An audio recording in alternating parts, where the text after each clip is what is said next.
Welcome everybody to this session of the Cannabis Trade Association's professional webinar series. We're set to embark on an enriching journey today, specifically curated for our colleagues in the UK's legal cannabis industry. These webinars are crafted with the goal of enlightening, educating and creating a dynamic network of professionals who are passionately driving the ethical and progressive development of our industry. Now let's proceed to the highlight of today's session. Please join me in welcoming our speaker, Christopher Tasker of GCS, Global Cannabinoid Solutions, who will be sharing insights on Cannabis Science Secrets. We're pretty confident that you will find this webinar informative and thought-provoking. Thanks very much, Sian. Thank you, Marika, as well, for helping put all this together and organise and put this together for everyone.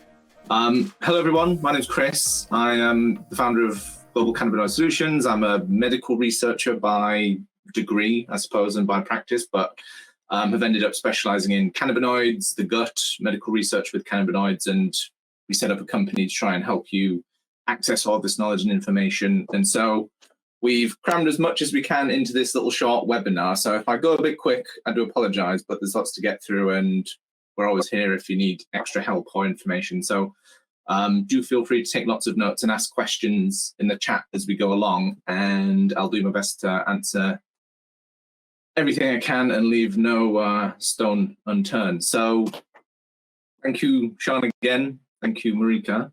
So quick overview of what we're going to be doing in this presentation.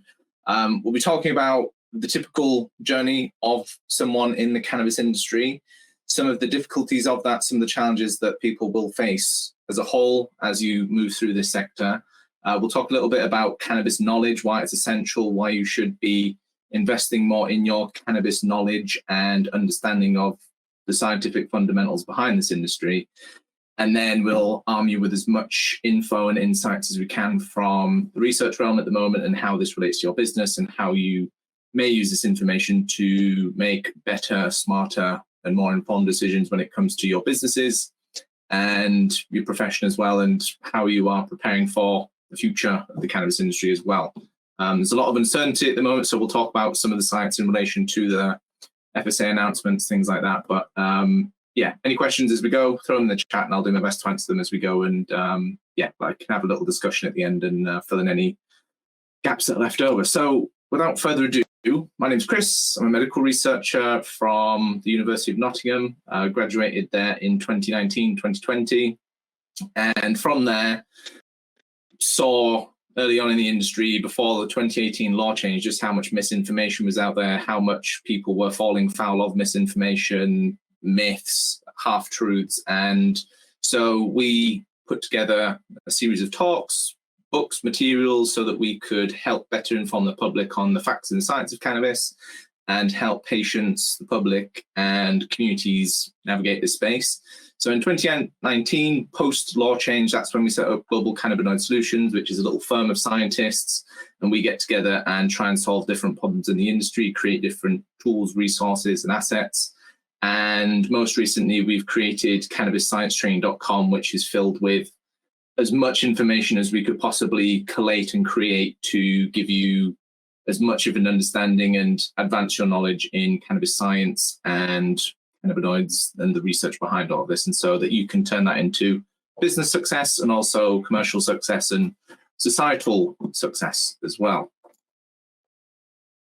So one of the trends that have sort of emerged since, well, over the last few years whilst we've been monitoring things, is the rise of misinformation. Now, we hear it everywhere. We hear about misinformation, propaganda. Wars are a great example of how misinformation is being used to change narratives and steer the public in different directions. And cannabis science is no different to any of those other examples. So oftentimes, a fact that is generated by the scientific community is almost digested a number of times before it reaches the end user or the person learning that information. And in that process of digestion, a lot of the actual facts are lost or maybe misrepresented, misunderstood, and there's a whole bunch of reasons for that. journalists might not know some of the scientific mistakes that they're making. Some of those findings can be overgeneralized, and that can result in a lot of harm for society, but also harm for businesses and investors who are looking to commercialize and create valuable solutions and products for this sector and to help translate all the science that is there at the moment. So what we're going to do is try and cover as much of that 50 years of science and research that's out there in the next 50 minutes and give you as much of a understanding and crash course in facts and the science that are out there at the moment and information that you can use in your businesses to help you navigate some of the uncertainties that are out there and all of these changes that keep coming about. So as you start your cannabis journey, typically the process that we see is that there is a lot of excitement at the start. Now, similar to a marathon, there's maybe people that have run the business marathon before, they're prepared, they're experienced, but cannabis is a race like no other really. And the reason for that is it's completely brand new to the UK especially. Their understanding of the cannabis race is also pretty poor. And because there is no real trodden path in cannabis business just yet that's succeeded or that is reliable and applicable internationally, there is a lot of competition, a lot of shortcut taking that comes about. And obviously you are one of many companies trying to commercialize in this area and create value and create a unique offering that your customers and clients are going to resonate with.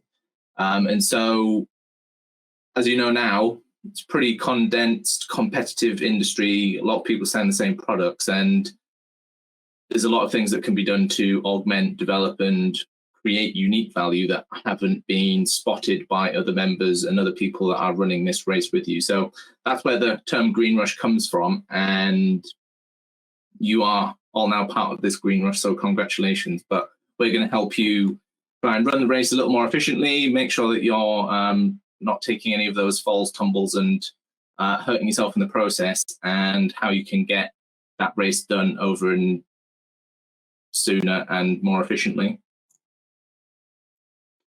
So again, it's very exciting when you start a cannabis company. There's lots of positivity, there's lots of optimism, but also there is a lot of scrutiny and hidden challenges that come with that. Now, several years ago and at the start of the industry, so much money was being thrown at companies, at startups that had nothing more than a pitch deck. And now a lot of companies have seen, and a lot of investors have seen, that maybe all of these cannabis companies and all these projects don't have the same longevity or legitimacy that they initially thought. And so there's a bit of backtracking going on now. And what typically happens is that companies starting their journey are overly optimistic, and they underestimate the risks that are out there and the potential misinformation that they're falling foul of. So cognitive bias is pretty rampant in the cannabis industry, and it's rampant across humanity as a whole. It's just a psychological phenomenon that's a reality of life, basically. But within cannabis, that's causing a lot of different conflicts, a lot of confusion, and a lot of misunderstandings as well that could easily be avoided. And a lot of waste as well that's coming as a result of that, because we're having to backtrack, correct issues that could have been corrected from the start. And this all stems from, again, that misinformation and a bit of a naivety to the nuances and the difficulty that this industry presents and that the research presents as well. There's a lot of small details in there that are easy to overlook that have a significant impact down the line. And what we want to do in this quick webinar is just keep you up to date with some of those and some of the points that you can avoid or leverage in order to improve your likelihood of success. So again, it is very high risk. There's a lot of money that's been burnt through to get us to this phase in 2023. Since 2018, a lot of companies have failed. If you look at any of the cannabis stocks at the moment, won't name any names, but if you look at most of the cannabis stocks, they've gone from hundreds of dollars a share down to $1 a share, $3 a share.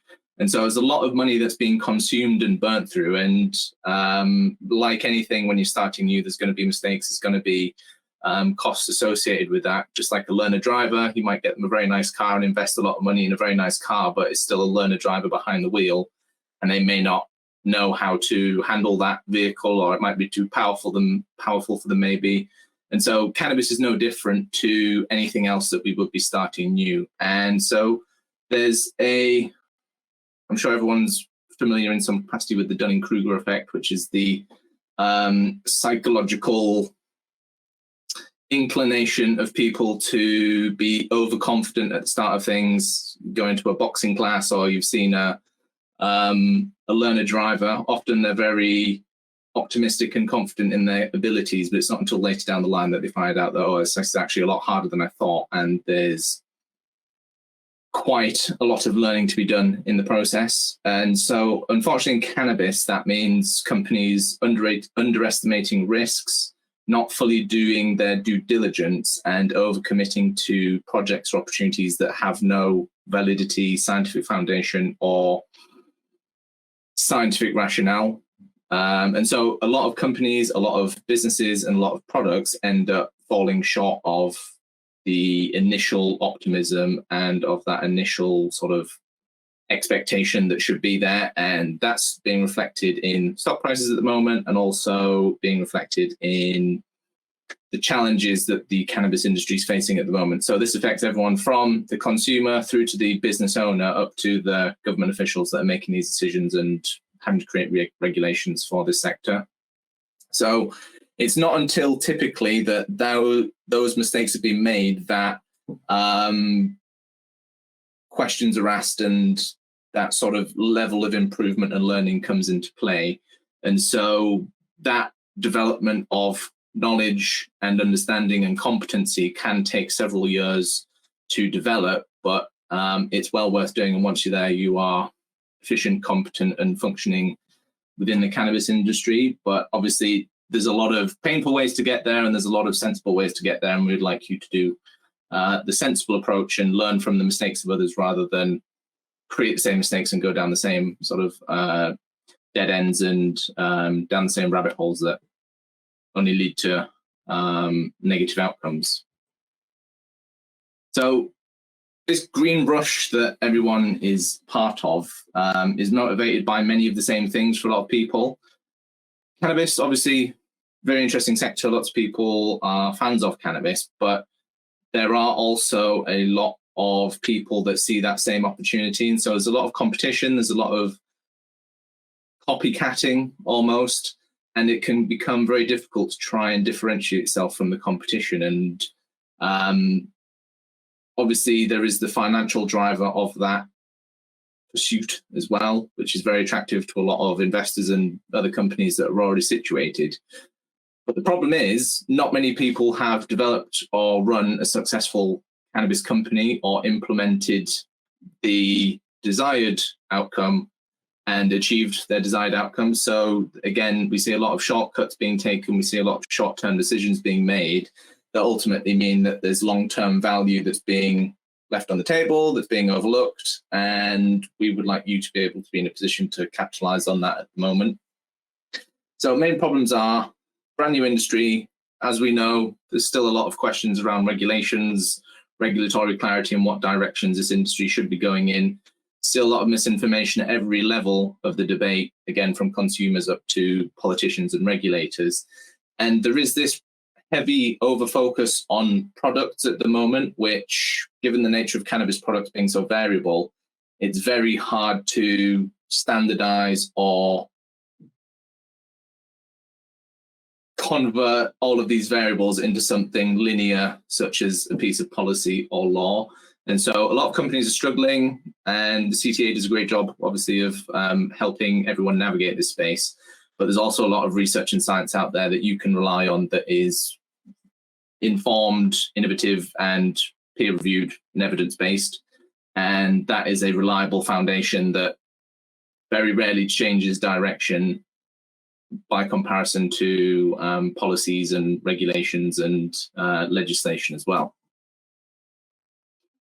So one of the tools and one of the best progressions that you can make is bridging that knowledge gap and looking at how you can create more with less. And if you've got more knowledge than your competition, you are already ahead, you're more adaptable, you're more efficient, and you're in a position where you can almost predict the future of the industry rather than react to it, which is what a lot of companies do. And it's obviously very costly to do that, having to constantly pivot and change direction. So in these next few slides, what we've talked about is some of the things that you can do to increase your odds of success, but also become more efficient when it comes to your spending, your investing, and also the projects that you decide to take on and the directions that you take as a business.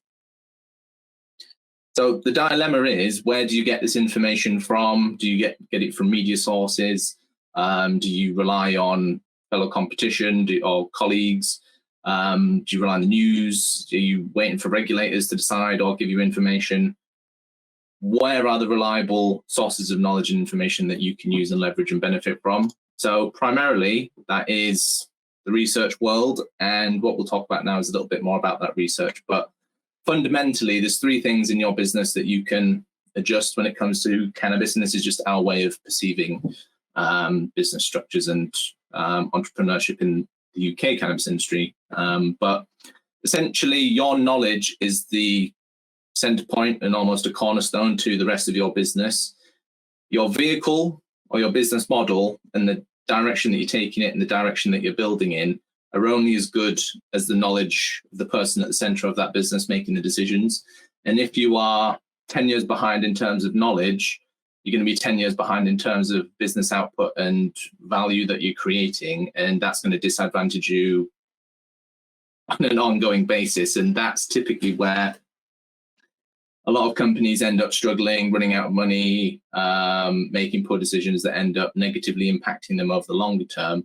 And so we're going to talk about now some of the key bits of knowledge that you can work on, things that you can read up on, and information that's really essential to your success in the cannabis industry as well.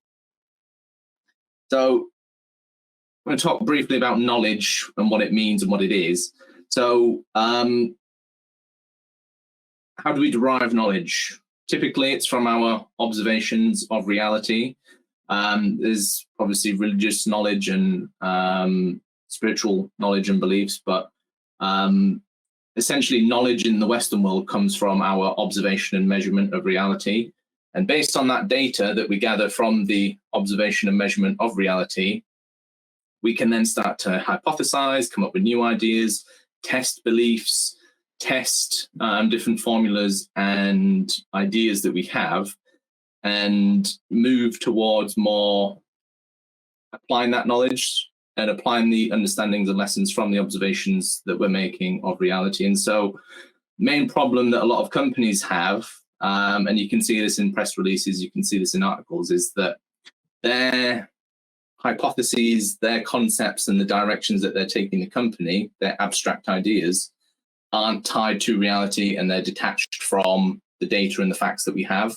And so whether it be a government, whether it be a big multinational company, a lot of them are fighting reality and not working with the facts and knowledge that they've got, and basically running upstream, swimming upstream, and shooting themselves in the foot by not moving with the tide of understanding and moving with the facts. Instead, they're resisting those and trying to build their own paradigm and viewpoint. And that's where you start burning through money and costing a lot of time and energy on projects that maybe aren't worthwhile or maybe aren't even viable to start with. And so being able to tie your knowledge to reality and tie your ideas and business to reality is essential. And this is one of the biggest mistakes that we see cannabis companies making, is they have these ideas, they have these visions and plans, but they're based on no evidence, facts, and there's nothing to support the decisions that they're making. So don't be those companies. Make sure you are worldly aware and understanding some of the scientific foundations and fundamentals to the sector before you start investing your hard-earned money into potential dead ends that are going to ultimately harm your company, your colleagues, and your outcomes as well. So a couple of ways to perceive knowledge. There's the explicit knowledge that is tangible, it's out there, it's read, it's been turned into digital assets, audio recording, books, guides. But there is a whole sea of tacit knowledge information that's out there that a lot of people don't get access to or maybe can't perceive. And so this is where researchers and scientists typically have an advantage, is that they understand all of this tacit information. They've connected all of the dots and come up with their own ideas and perspectives on the industry, on different areas of science, medical applications, and just a small fraction of all of the knowledge that's out there is actually explicit, tangible, and accessible. And it means there's a big ocean almost, or treasure trove of information, insights, and data that hasn't yet been commercialized, applied, understood, or integrated into businesses, into the Western world, into the industries. And so understanding that there's more out there than is necessarily tangible is pretty important, and we're going to talk about a few ways that you can delve into that pool of tacit information that maybe hasn't been touched upon. And that's where a lot of the unique selling points and unique advantages can come from, if you've got someone on your team that understands all of this tacit knowledge that's out there. So with that knowledge, you can then start to apply it to further science and further develop new areas of knowledge and understanding, i.e. potential treatments for cancers or brain disorders. In addition to that, you can then create solutions and develop new technologies based on those new insights. And in terms of industry, that's where a lot of the new commercial value and new value can be created and translated from the research world. So what we mean by that is new technologies, new delivery mechanisms, new interventions that can be created to better manage diseases or create a better experience for customers, and also be more efficient in communicating the value of your products to your customers and clients as well. And so all of this contributes to greater societal progress and improvement in societal health, well-being, and quality of life. And there is an incredible amount of untapped potential at the moment in the research literature and the thousands of papers that exist that hasn't yet made it into the industry, or that the media hasn't yet picked up. And there's a lot of treasure essentially that can be uncovered and applied to your businesses to make the UK industry and the European industry more innovative, more unique, and lead the industries rather than sort of, again, reacting and falling foul of the different tides and trends that come into the industry. You're more proactive in predicting what's going to come. So fundamentally, when it comes to cannabis science and research, there's two fundamental pillars. There is the understanding of cannabis products and the science of cannabinoids, the contents of cannabis. And then there is the human element and how these compounds work in humans and what's going on in the human body that can inform our understanding of how cannabis works, how it can be best commercialized, applied, and used therapeutically or used in a industrial setting. So on those 2 points and two fundamentals, there's a lot of different issues and variability to factor in as well. So just about every cannabis plant is going to have a different formulation when it comes to all of the phytocannabinoids within there, all of the terpenes, all the flavonoids, all of the different plant elements. We know what, for the most part, those elements might be, but the actual ratios of those compounds within the plant are very hard to standardize and very hard to, and almost impossible to ensure consistency within. Small changes in lighting, small changes in temperature, just about all factors influence and can nudge the chemistry of the cannabis plant and product in two different directions. And so with a lot of that variability comes a lot of problems with regards to dosing, understanding how much of each product to use. Will that product at the time of testing still have the same contents as it will 2-3 weeks later? A lot of the time, no. That soup of compounds within every cannabis product is dynamic and changing and chemically interacting throughout the whole period that it's bottled, even after it's left the cannabis plant as well. And with that, as we know, there's a lot of non-compliant products, let's say, that are floating around out there, and potentially a lot of damage that can be done if these products are given to people that are maybe already taking prescription medications, and the combination of cannabis products and the compounds within cannabis with those prescription medications can lead to further adverse reactions as well. And so there's a lot of different factors in just the plant side of the conversation that need to be factored in when you're making your business plans and strategies. Similarly, too, there's just as much variation and as much variability on the human side of things, everything from the DNA to the endocannabinoids within the body. Everyone reacts differently, whether we've tested these in 1,000 people, 10,000 people, everyone will have a unique reaction to a cannabis product purely based on the endocannabinoid system variations within every human. And so there's a lot of risks to be aware of. Again, those drug-to-drug interactions, mixing potentially your customers' products with prescription medications, alcohol, quality of life, and lifestyle factors as well. There's a lot of overlap there that we as an industry can understand better, communicate, and also tap into in terms of creating value for your companies as well. And so we're going to talk a little bit more about the human side of things, because I think everyone knows pretty well about cannabis and what's in cannabis, all of the variations of the product, but very few people know about how these products affect humans and what's going on in the body around all of these products. So for clarity, and sort of reiterate, there's 3 key cannabinoid families when we talk about cannabinoid science. Phytocannabinoids, we've got in cannabis. Synthetic cannabinoids, they are produced in the lab, created by humans artificially, and they typically are synthetic versions of what we find in the cannabis plant, or synthetic versions of what we find already in our body naturally. And those have a pretty incredible future when it comes to the medical applications, but there's also a lot of challenges as well when it comes to safely applying those, because they are incredibly potent. They can be up to 100 times more potent than the naturally occurring compounds. And so that comes with its own challenges and risks as well. But in terms of medical treatments and new IP, synthetic cannabinoids are really the cornerstone of that. Endocannabinoids, all of our bodies produce those, and every cell in the body produces endocannabinoids in some capacity.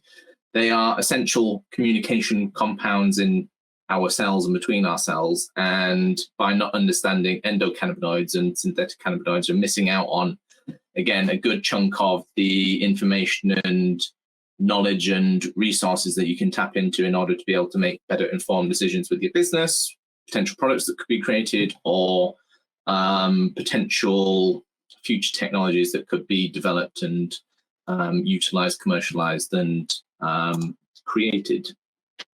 So there's 32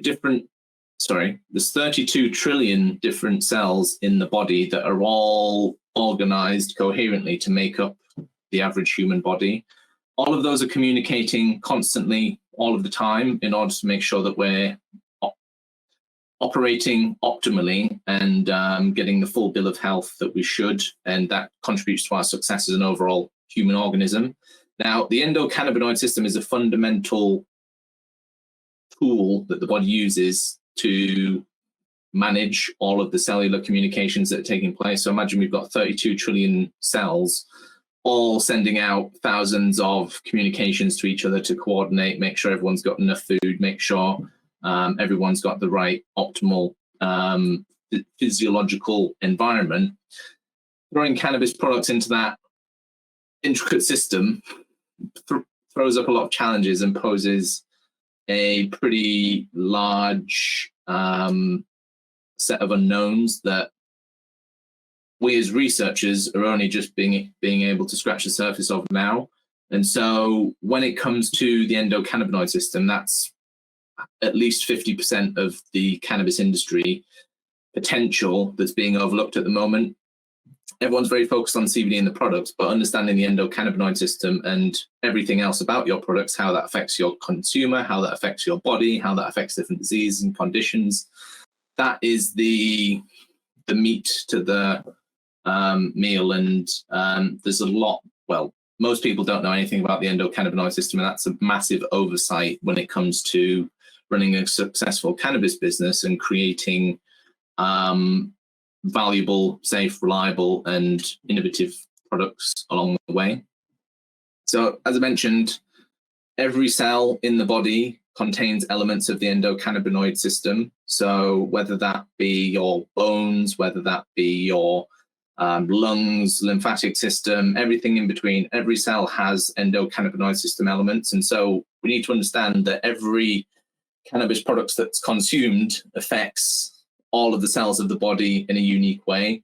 And so the variations, the capacity for harm to inadvertently be created, and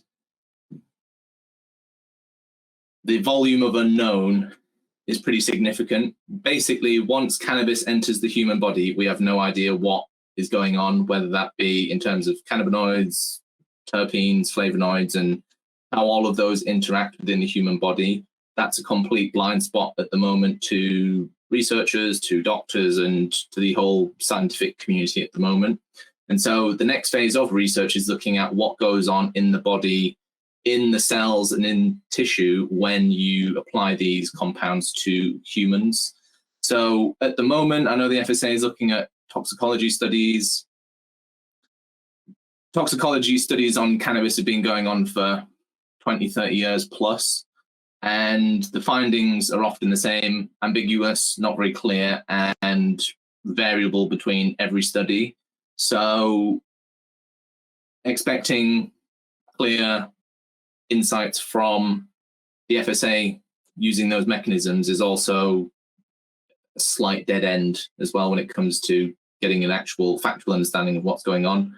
We'll talk more about animal studies, and we'll be publishing some more articles on LinkedIn about animal studies and the unreliability of them. They do have applications, they do have uses, but it's very difficult. If you're trying to make policy decisions based on animal data, it's going to be almost impossible because you're going to have conflicting information all over the place, and one study can change completely the results from another, even with the exact same variables in place and methodologies in place. So there's a lot to factor in there, and there's a lot of, well, I say there's a lot of, you should take a lot of these toxicology reports and studies with a pinch of salt, as animal studies really don't often give you 100% insight into what will happen in a human body.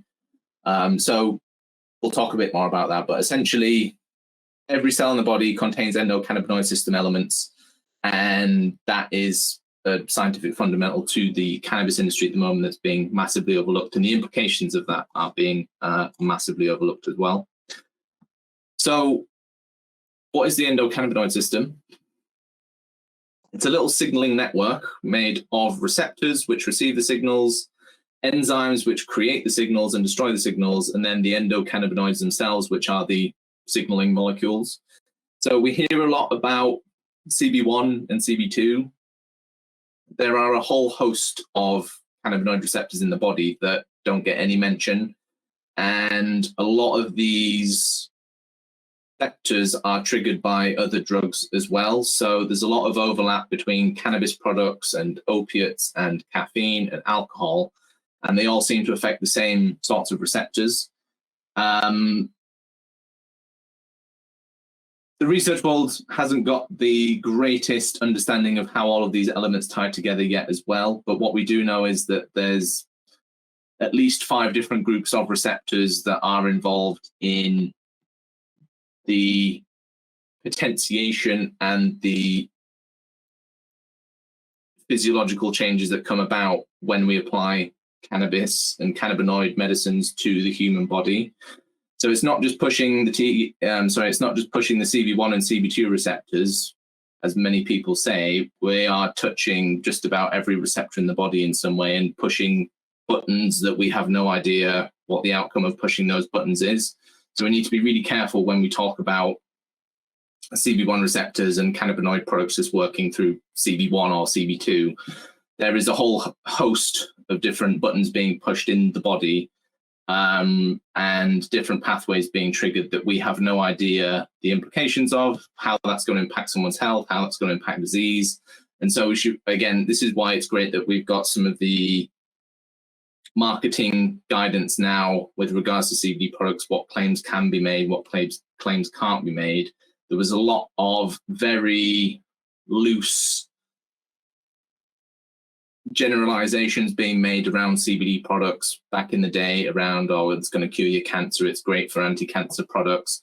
The reality is the products that we're using in the lab and the very precise compounds we're using in the lab are miles away from the products that you're getting over the counter and that are even moving through the medical clinics at the moment as well. So there's a lot of data being overlooked. There's a lot of scientific fundamentals being overlooked. And the more that you understand this endocannabinoid system, you'll see just how much it impacts your business and how you should be trying to adapt your business to match the fundamental science of the endocannabinoid system. Over the long term, that means you're preparing for the future and what's coming and inevitable. And you can predict most of the changes that are going to come about and predict most of the problems that are going to come about.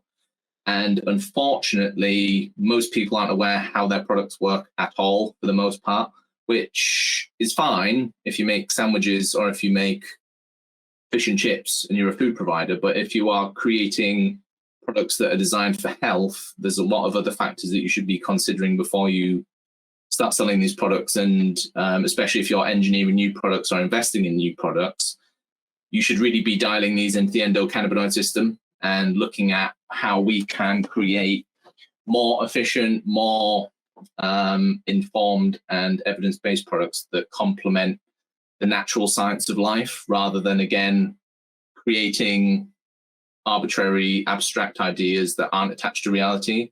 So there's a lot of time that can be saved there and a lot of energy that can be saved there. And very few people really look at the endocannabinoid system in the cannabis industry, but that is the whole basis of the cannabis industry, is the endocannabinoid system. And if people, well, it's almost like having a blood industry, but people don't understand the cardiovascular system, or like having a oil industry, but people don't understand combustion.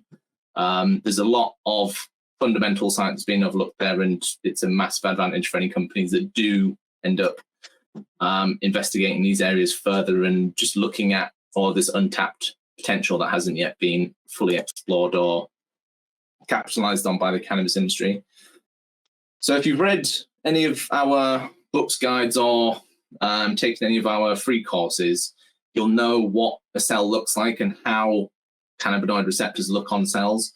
And I find these images quite eye-opening because you can see just how complex the structure of cells are, especially the endocannabinoid receptors on the surface there.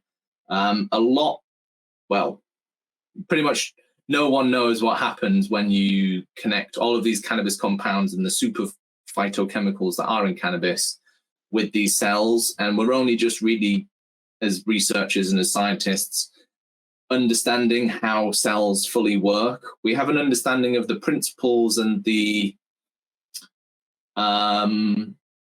steps that maybe go into the functioning of cells, but in reality, when we give drugs to people, when we put drugs in the body, or when we start applying them to diseases in our cells, there's a whole host of unknowns and blind spots that we're trying to navigate. And so when we make conclusions about medicines, products, or certain phytocannabinoids, there's a lot of additional information and nuance that you should be factoring in before overgeneralizing some of those findings or results. And a great example of that being these animal studies at the moment that are going on, that the FSA is trying to use as guidance into policy decisions and regulatory decisions.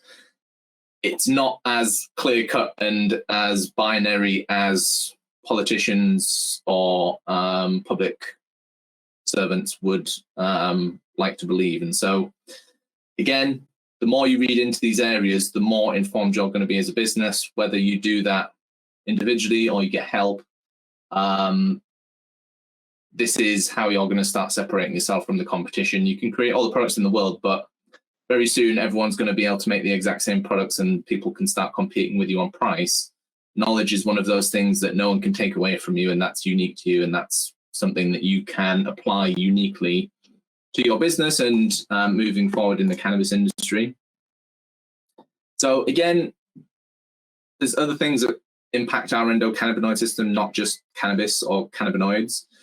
Everything from the lifestyle you live, the amount of sleep you get, the food you eat, the quality of the food you eat, and the amount of sleep you get, all affects the human body. And so if you've got someone that's eating, and I always pick on McDonald's and their French fries, but if you've got someone that's eating McDonald's French fries or macaroni cheese for every meal, and their diet is consisting basically of macaroni cheese and French fries, you can give them all the cannabis medicines in the world and the world's most refined cannabis medicines, but if their diet is abominable, then you're wasting your time with cannabis medicines and they're not going to touch the surface. At the moment, the majority of cannabis medicine providers aren't asking their patients anything about their lifestyle, what they're doing behind the scenes, and it is all just very much cannabis focused. If we see a problem, we prescribe cannabis, hope for the best, and it's still very experimental in the way that it's being applied. However, there's a lot that cannabis companies and people such as yourselves can benefit from or use to increase the value to your consumer by helping them be aware of all these other ways that they can improve their health in addition to using your products and experimenting with your products as well. There's so much safety information that you can provide, and the biggest issue, and I say one of the biggest issues, is helping your consumer understand your product, how it slots into their life, how it can improve their life, and what other measures that cannabis compounds and cannabis products complement. And so there's a lot of free information and knowledge that you can provide to your customers and to your clientele that is going to help them understand the purpose of your products, the motivation for you creating your products. And people very rarely buy things that they don't understand or don't really fully, products they don't understand. And cannabis is one of those products that most of the public have heard of, but have no idea what the truth or facts are behind. And so again, that's another gap that you guys can fill, is just providing this extra level of information that bridges that gap between your customer and client and your product. And that's, again, something that's being overlooked in whatever sector of the industry you're looking at, whether that's the medical clinics or whether that's consumer products as well. That knowledge gap exists throughout the full hierarchy of the industry and throughout the whole cannabis sector. And if you can plug that and start bridging that gap, that's another area that you can benefit from, and that's another area of unique value that you can start to apply and create. And so everything we do to our body has an effect on our endocannabinoid system. Cannabinoids and cannabis products is just how we discovered this internal endocannabinoid system as well. And so it's a tool, but it's not the be all and end all. And you can take all the best, highest quality cannabis medicines in the world, but if your lifestyle sucks and it'll be detrimental, your products aren't going to benefit your customer as well. So communicating that is essential. So I thought we'd quickly scan through, and feel free to take a screenshot of this, but how to read a research paper and how to actually scrutinize it and understand what the messages really are in that paper. A lot of people just have a snapshot view of the abstract and then take away some very small details from that, or they'll jump straight to the results and take those results and overgeneralize those and apply that to, cannabis cures all cancers, for example, when in reality that study's just shown that CBD had anti-cancer properties in one type of cell. So there's a lot of ways that you can make mistakes when you're reading these studies as well. And so it's important to go through and scrutinize and really read and understand the objectives of the paper, the methods that they use to achieve those objectives, and understand and answer that question. Then you look at the results and appraise the results based on how the objectives match with the methods and whether the results of that actually show what they were trying to show. So by that, I mean, if they're trying to demonstrate that cannabis can reduce opiate use, are they measuring the right endpoints? Are they showing that prescriptions are going down, for example, or that consumption's going down? Or are they measuring just random numbers and pulling them out of nowhere?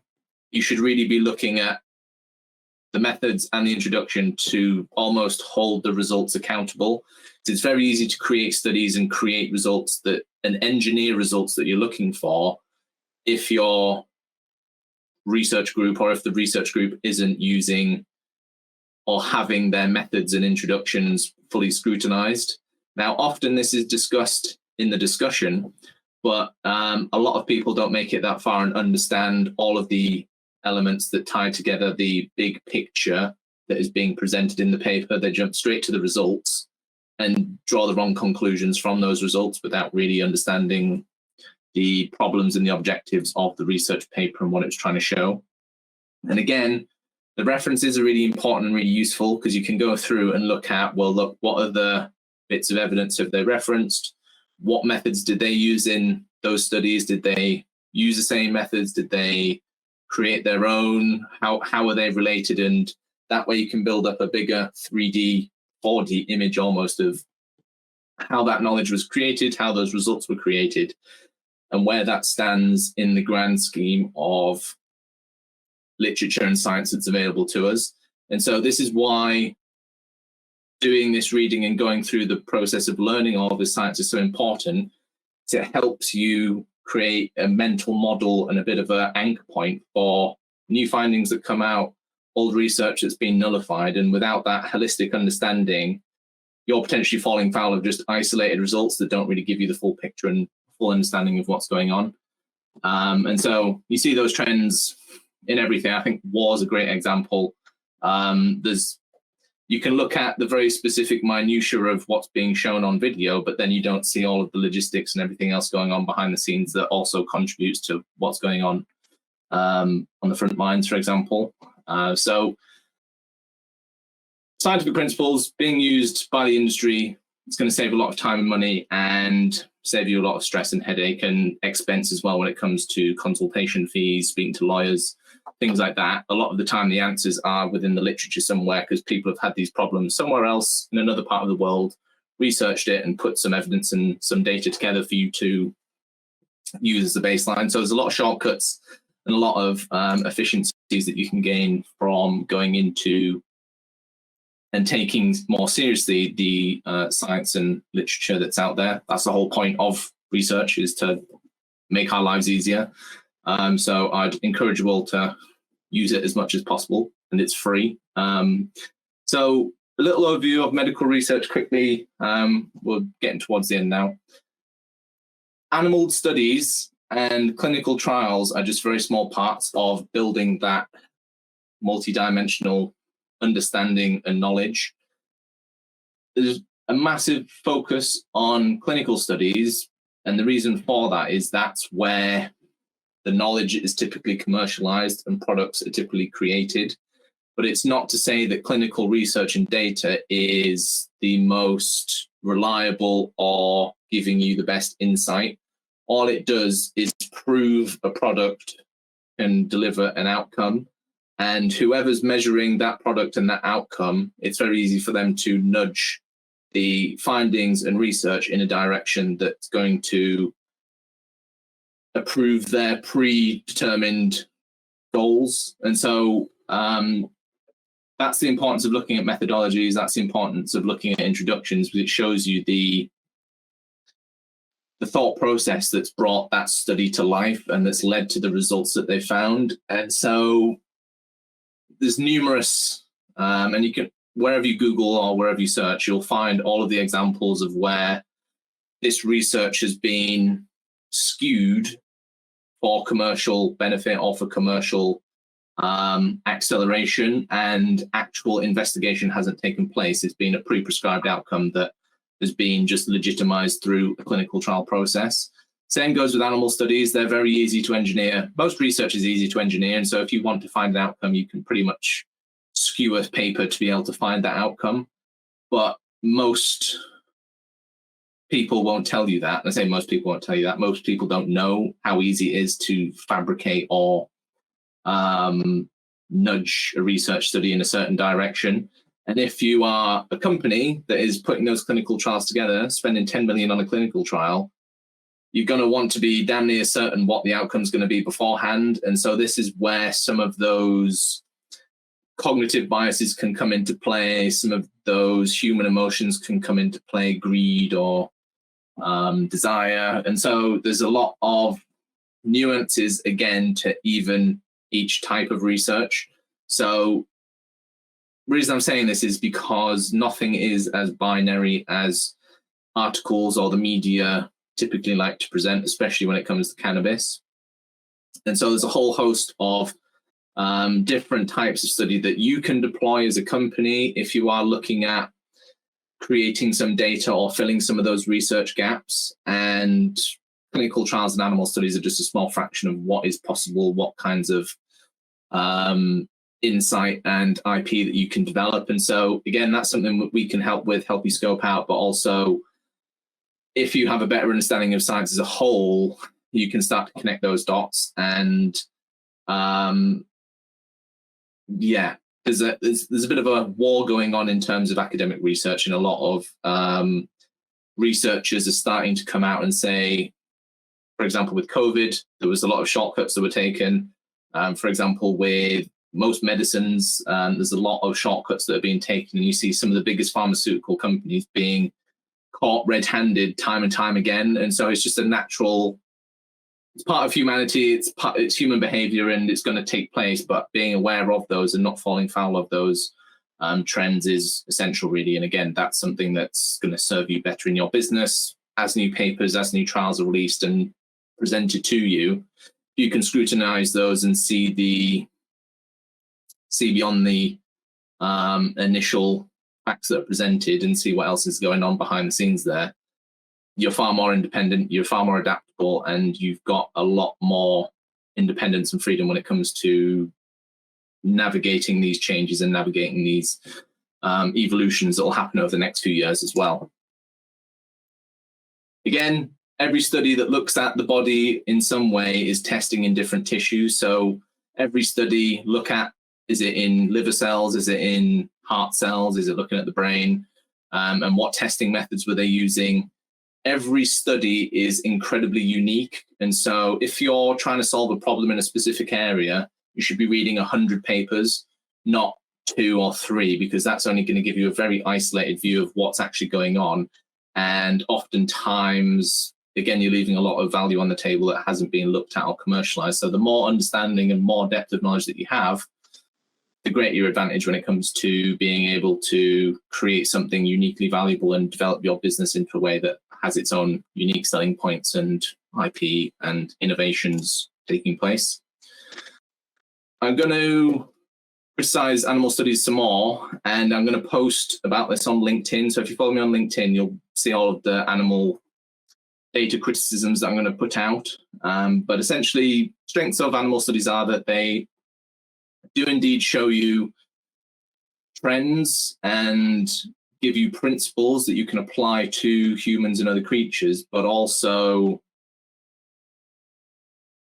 the environment that we are using to test compounds and drugs on animals is so far away from reality that oftentimes it doesn't even reflect the same sort of environment or principle or variables.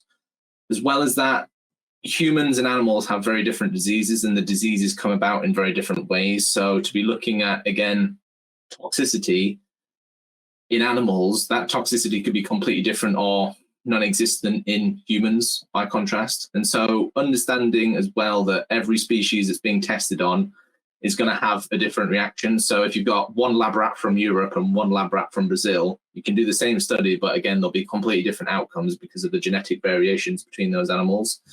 And so what this can lead to is falsely identifying a toxic drug as safe, which has happened many times in NHS history, and then also falsely labeling a potentially useful therapeutic agent as toxic, which may be the case with CBD here because of the outrage that's going on. We've done this before again in the past, and understanding animal data and studies and how they take place, you'll see how not as clear cut and binary these toxicity studies are that are being produced by the FSA. So a lot of nuances, a lot of variations, and we're here to help you try and navigate that as best as possible. But again, all of this information is out there in the research world, and that's all data that's free on Google Scholar that you can dive into and start reading. Now, not everyone's got the time for that, but again, we're here to help you streamline that, and you don't have to do a degree. We've done the degrees for you.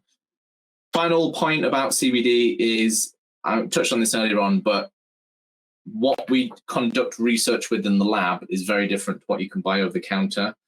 1 milligram of research grade CBD is £94, whereas you can get 1,000 milligrams of over the counter CBD for a fraction of that, 30, 20, up to £100, obviously, depending on your branding, but they're completely different compounds. And so when we start generalizing data from the research world and trying to apply that to our businesses, we've got to be really careful as well that we aren't overestimating or underestimating some of the conclusions and results that we're analyzing or factoring in. So again, cost differences, quality differences, levels of pharmaceutical refinement are completely different. And again, that affects the outcomes and results and effects that we see in the endocannabinoid system and in our cells.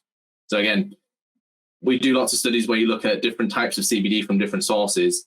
Every one of those has different effects in every study. So again, not as linear as we're led to believe, or not as simple as we're led to believe. So the good news is we've got lots of free resources and educational tools that can help you digest and navigate all of that research and science that's out there. And really, it's here to help you shortcut that learning process. And rather than have to do a degree, spend 10 years studying, if you can just do a quick few hours of training and get all the essential insights from that, then that's what is going to add value to your business, but also shortcut a lot of the painful learning that comes from having to do a degree and then having to go learn all this stuff on your own as well. So we're here to try and help clear that confusion and give you the tools to be able to make accelerated decisions, more impactful decisions, and more innovative decisions as well. So CannabisScienceTraining.com, loads of free stuff. Everything you can possibly need to know is on there. Also our YouTube channel. And then on LinkedIn, I'm trying to put as much information on there for you guys with regards to latest scientific findings that are coming out, providing a bit of a scientific perspective on things such as the FSA at the moment and what else people should know before they take these bits of guidance as God's word. And there's a lot of stuff out there that is being overlooked at the moment, and we want to help you make sure that you've got all of this at your disposal so that you don't have to guess and play around and do all the experimenting in real life with your own money. So again, bunch of free resources. We've also got some paid for courses, trainings, things like that. But ultimately, most, and if not everything that you need is out there on the internet for free.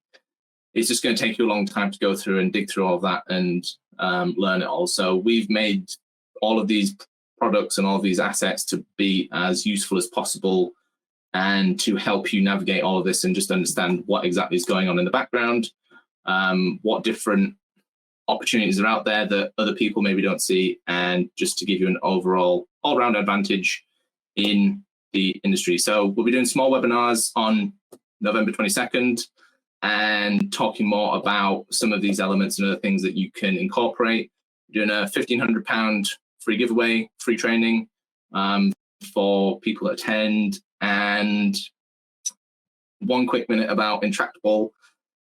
they are a charity set up to help patients and families with the costs of these cannabinoid medicines. They can be incredibly expensive, cost thousands of pounds a month, and people are having to sell their homes, family heirlooms, and most people can't afford these medicines just because there's such an incredible cost associated with those. So we contribute a portion of our earnings to those companies, and then we'll be hosting a policy webinar next week on November 1st, the anniversary of the law change in 2018.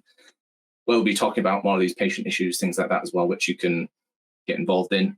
All free, of course, and all there to be as accessible as possible. So thank you very much for listening. Thank you, Sean, for being so patient. You know, we're 3 minutes over there, and I see there's a few little questions as well that have been dropped into the group, so I'm happy to answer some of those if you've got. So Mel has asked, do you have any toxicology data sets available to apply to given sector products? Most of the data that is out there at the moment is in animals. They've looked at dogs, cats, monkeys, gerbils, rats, Rabbits, everything in between, every poor animal that's fluffy and cute that you could think of. And for the most part, a lot of those findings can be generalized to CBD products. So I find it strange that the FSA is only using 3 of its own studies when there's literally hundreds of those out there already. And they've probably been done to a more impartial degree by an actual university rather than a company grading its own homework, basically. But if you follow me on LinkedIn, I'll be talking more about some of this toxicology data and sharing some insights on other animal studies that have taken place, how some of that compares and contrasts, and what you can do with that info. Okay, next question. Is there such a thing as a wellness product, or is it medicinal only? In my opinion, all cannabis compounds are medicinal in some way. All cannabis use or products are medicinal products in a sense because they're changing and creating effects in the physiology of the human.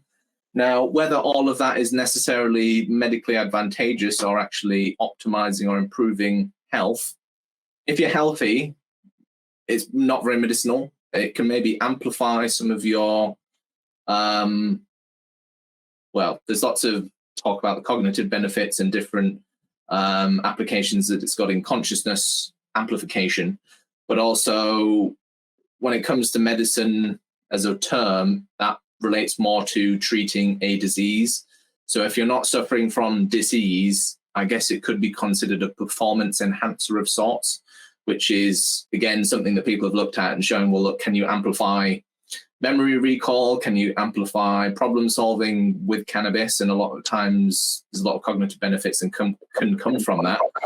People will look at, oh, well, it affected my short-term memory because you forgot something, but it amplifies other areas of your cognitive capacity at the same time. So wellness, I don't know if there's any products that can contribute to that. It's more your lifestyle that creates the wellness and the health. And then the medicinal side is more for disease that comes about as a lack of wellness, if that makes sense. So I think I've tried to tie those together there slightly, but as far as I'm concerned, most cannabis doesn't know if it's being used medicinally or recreationally. It's having the same effects in the body irrespective. So again, for the most part, those are positive, but also, again, at a cellular level, it's very unique to the person as to whether that's contributing or maybe inhibiting that wellness and bodily function.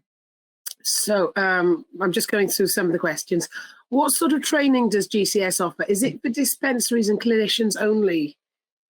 So training wise, what we've done is condense a degree's worth of medical research down into a short course. So 10,000 hours of competency into a short 10-hour course. Now that is for any decision maker.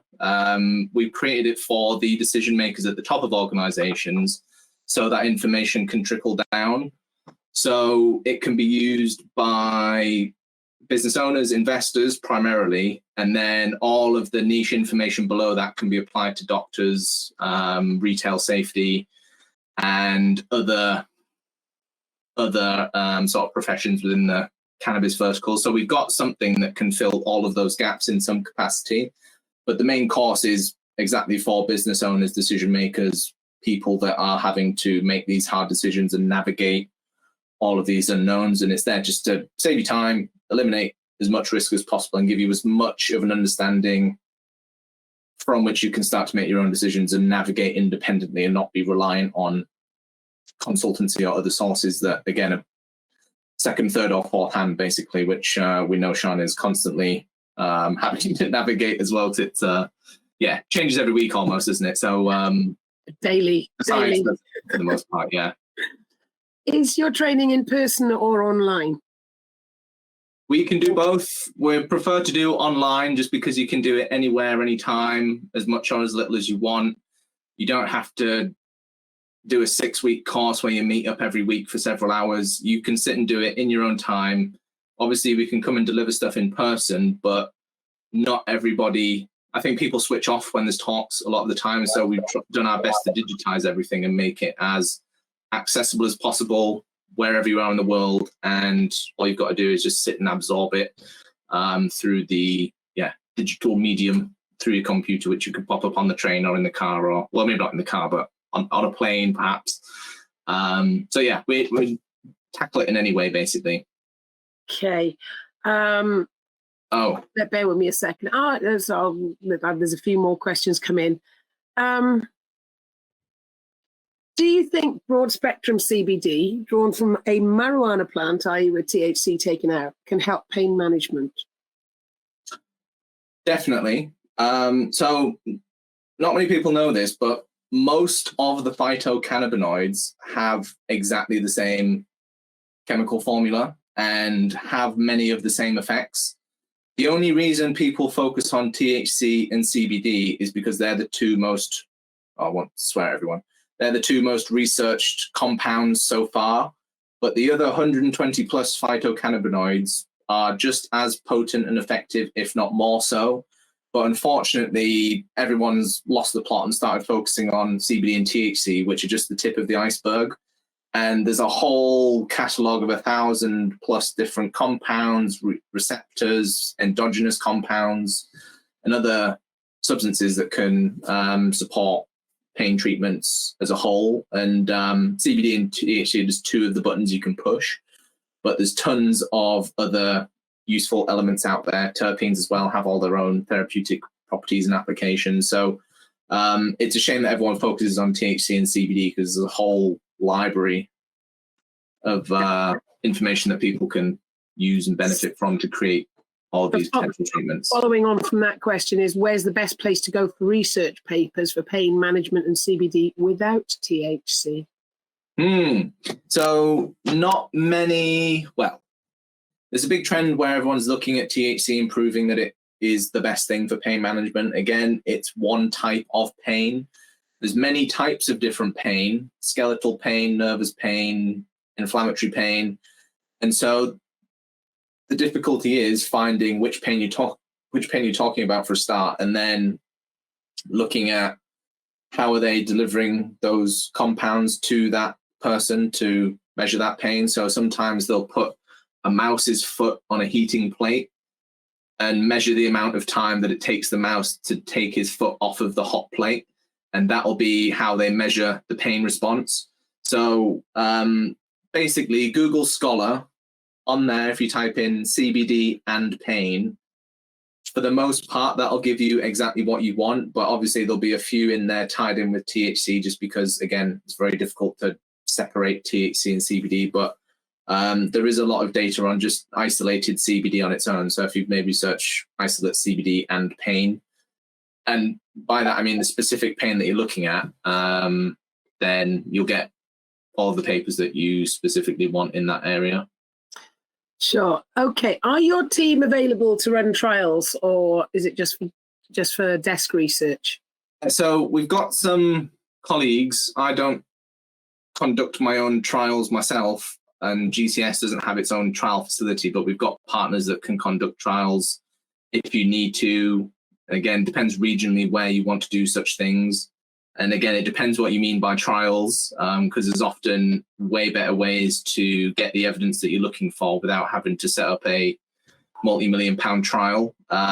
So it really depends on your objectives and where you're at currently, and we can work out what the best research process might be for that, whether it be desk research or something in vitro in some cells, or whether it be, recruiting for an actual human set of trials. So quite a few options and quite a few nuances to navigate, but in short, we can do both and put you in touch with all the right people and processes to get that done as well. So any questions like that, I've thrown my email in the group chat, so I'm not sure if people can see that or not, but I'm sure Marika and Sean will kindly share it with you if you have any. I think it's broadcast to all, so I think everybody should have got that. It's Chris at globalcannabinoidsolutions.com. Quite a mouthful. Something to add to the last screen. Or Chris at cannabissciencetraining.com as well. All mouthfuls.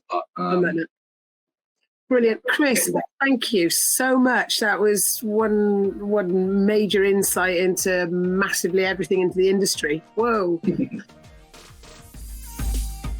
As we wrap up today's session, I'd like to offer my sincere gratitude to our speaker, Chris Tasker of GCS, Global Cannabinoid Solutions, for his exceptional expertise and insights shared today.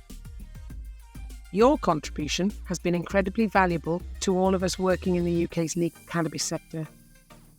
I also want to extend my thanks to everyone who participated in this webinar. Your engagement and interaction contribute to the success of our professional webinar series. Our commitment to advancing education and fostering collaboration in our industry is ongoing, and we eagerly anticipate bringing you a series of compelling and educational webinars in the future. Keep a lookout for further announcements on our website and through email and on social media, especially LinkedIn, about our upcoming webinars. We invite you to participate in these future sessions to gain understanding and to network with your industry peers. Thank you again for joining us today. Until next time, stay safe and well.